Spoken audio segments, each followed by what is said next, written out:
Hello, sculpture students. I want to make a video today about trimming. So it's like very beginning level trimming of your thrown vessels. So I'm going to go over some of the techniques, give you a couple examples. So this is from a video I made the other day. So this is just our cylinder that I kind of turned into an amphora shape. It is about leather hard. So if you think about the stages of clay, you have super wet and you have bone dry, like no moisture. Leather hard is about halfway through, and that's really when you want to be doing your trimming. If it's a little dry, you're basically sanding it, and if it's too wet, it's really difficult to work with. So you kind of somewhere in the middle. So you can see that it does need some trimming. It needs some tidying up, right? It's got weird, funky lines, and then the bottom isn't niced up at all. What we're going to try and go for is to create some sort of foot. A foot is the bottom of your vase that it sits on, or your vessel, your whatever it is you're making, right? Sometimes it works to have it just flat. If you want it to be functional, making a foot is a little bit better. It also makes it easier to level it out so it sits flat. And I'll show you some examples. So here's one example. It's got already been glazed or whatever, but you can see at the very bottom, it kind of comes in a little bit, has a little foot, and then it's got this circle, that's the foot that it sits on. And we've dug out the inside just a little bit, not a lot, just so that when we flatten this out, and you'll see that, it's a lot easier to sand that down or flatten that out than doing the whole circle. And then here's a bowl, and this one I made the foot a little bit more, a little bit bigger, right? So it kind of depends on what you're trying to do and what you're going for. With your foot design, you can keep it very simple, so you're just kind of cleaning it up, or you can be more elaborate with it and have it be part of the design. So I'm going to go through some of the steps real quick, show you how to do this, and hopefully it's successful. All right, so we've got our piece here, okay, and hopefully this is easy to see. The tools I'm mostly going to be using is the needle tool, my loop tool, and I may or may not be using the rib, depending on how wet it is or what I'm trying to do. This one is a little on the drier side of leather hard because I let it sit out for a day or so. So I'm probably going to be mostly using the loop tool. All right, the first thing I need to do is centering it. All right, just like when we throw, centering it is super important. Be very careful when you start this up. Make sure you have your putter wheel turned off so you can set it down, and then turn it on, and then you're going to slowly press the pedal, because if you press that pedal real hard, it's going to throw your piece right off.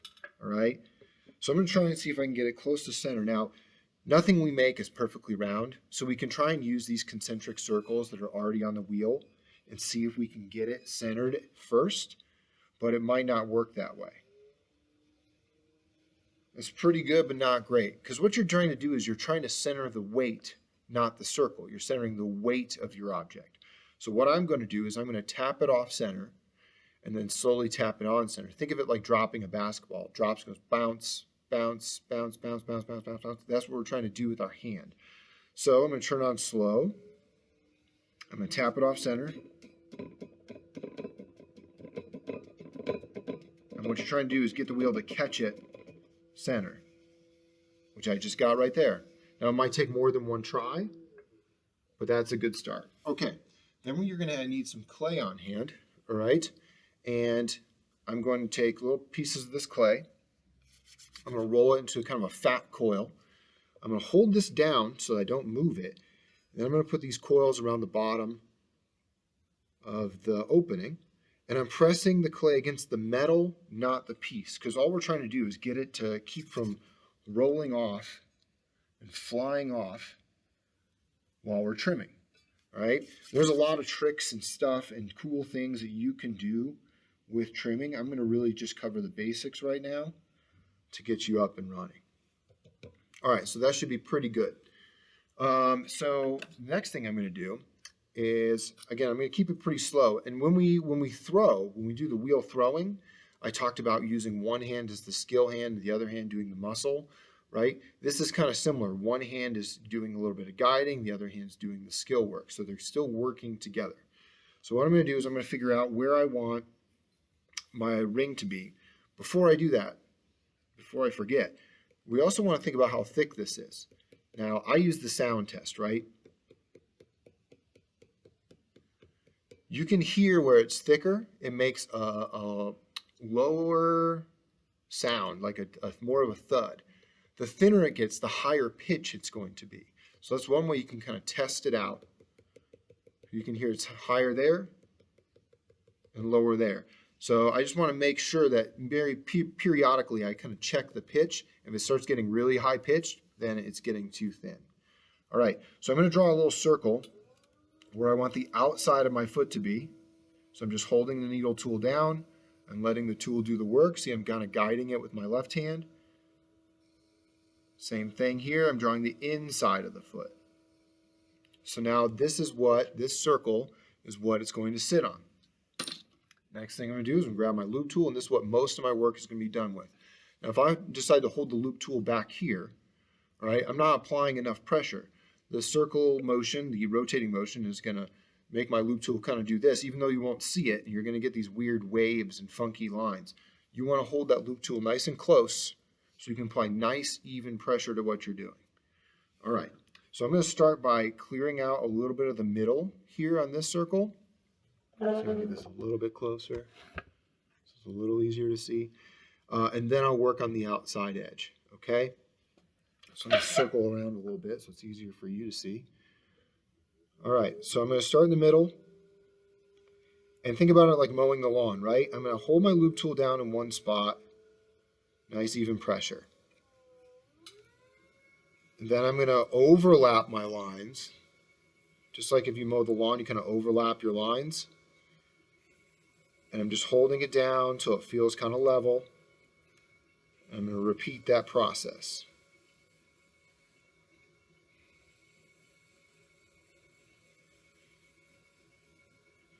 Now I'm not applying super hard pressure. You just got to apply a little bit. Trust the loop tool to do its job, and you'll get a feel for how much you can do with the clay. So now I'm going to go in from the center and move my way outward. Now if your clay is a little bit harder and the flat edge loop tool is not doing the job, you can use the round loop tool, and it might be a little bit easier for you to grab that clay. And we're not trying to dig it out like crazy. I would think of it like 1/8 to 1/4 inch. It's pretty good right now. I might do some more in a minute, but let's start there. Now I'm going to work on the outside. Now the outside's a little messier. I can work this area down here in a minute, but I'm going to start here and work my way that way. All right, so I want to start in an area that I know is working, that I know is like level, and then work to my areas that aren't quite so level. And I can always come back to reset the loop tool.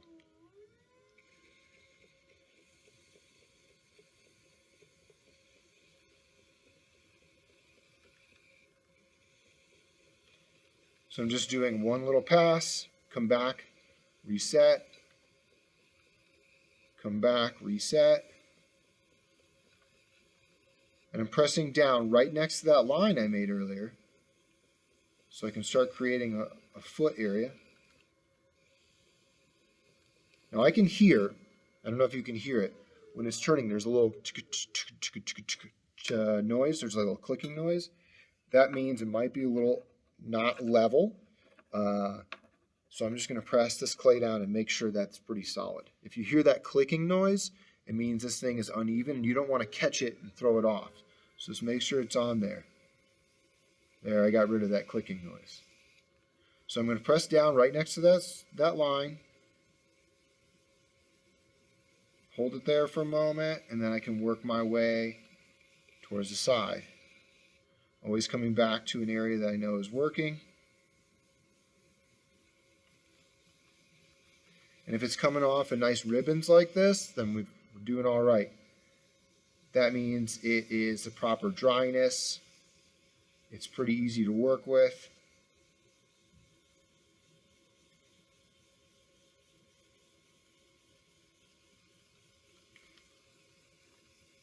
So I'm going to do a little bit of work right here with the very corner of the loop tool to really get down next to that line that I drew and raise it up a little bit.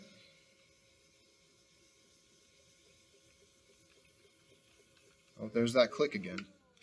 Now you might get that because the lip of your vessel, it might be not quite flat, and that's okay. You just have to make some adjustments. Nothing we make is perfect. We just do our best to make it the best we can.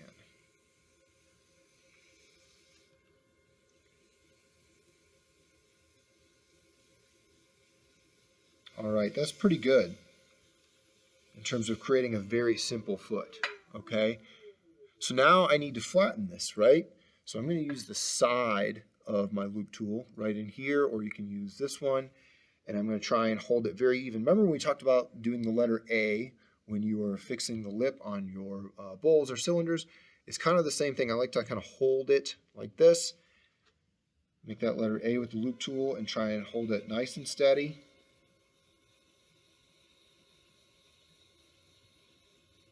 Nice and even. Let the loop tool do the job, let the wheel do its job, and create a nice flat area for this to sit on. That's pretty good. If it feels like the inside is sticking out more than the bottom, just go ahead and carve some of that out. Because again, we're just trying to get it to sit nice and flat.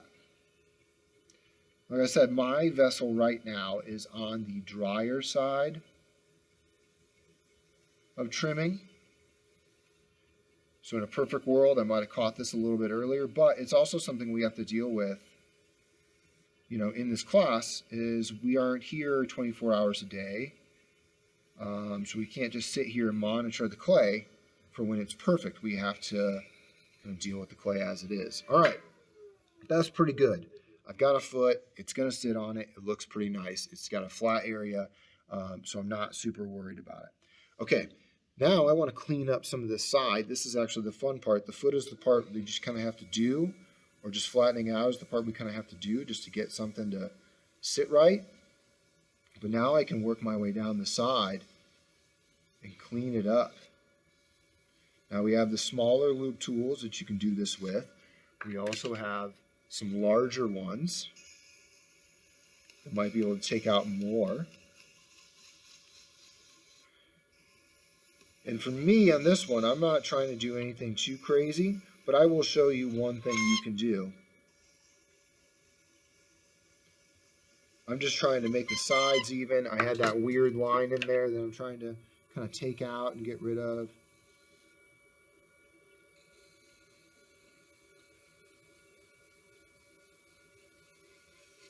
Now there's also the idea of not working it too far. I see some people on here and they kind of get, and I enjoy trimming. I enjoy this process. I could sit here all day and do this and probably not get bored because it's really satisfying for me. But there's also the idea of working it too far. So I've got that line mostly gone. There's a little bit of that sound there because it's a little dry. That's okay. And again, you're not going to get the sides perfect. You're just trying to nice it up a little bit.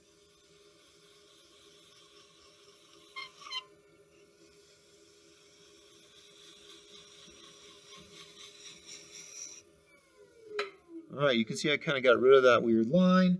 It's looking pretty good. I will show you one thing that you can do here.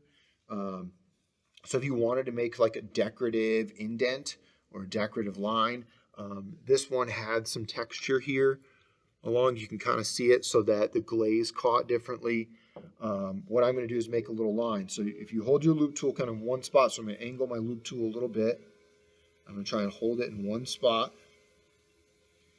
and let that tool do its job. I'm using the corner of it.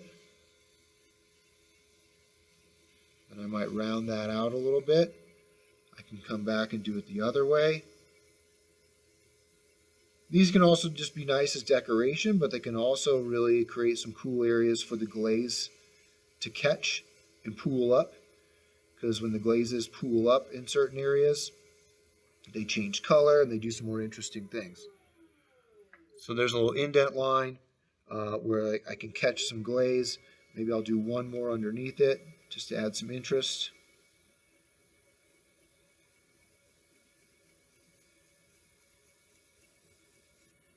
And again, these are all for fun. If it's not part of your design, don't do it, but